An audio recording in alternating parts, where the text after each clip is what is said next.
Kita awali dengan informasi pertama pemirsa. Pemerintah memastikan dana yang digunakan Badan Pengelola Investasi Danantara untuk berinvestasi bukan berasal dari dana masyarakat dan likuiditas perbankan. Ya, dana untuk investasi Danantara tersebut berasal dari hasil dividen badan usaha milik negara atau BUMN.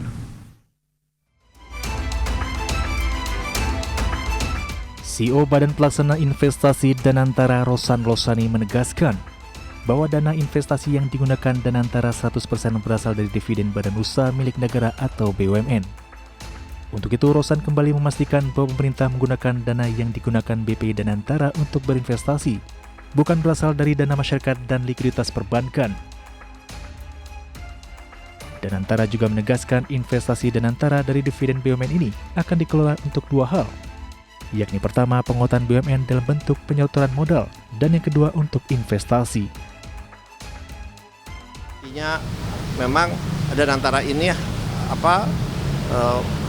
adalah bagian sebenarnya ada suatu bagian yang memang pekerjaan besarnya itu adalah bersama-sama dengan dunia usaha, dengan para pengusaha, harus transparan, harus terbuka, dan yang paling penting juga investasi itu dijalankan dengan penuh kehati-hatian dan tentunya return yang jelas, return yang baik yang bisa dihitung secara terbuka. Rosan menambahkan dalam melakukan investasi memang ada risiko yang harus ditanggung.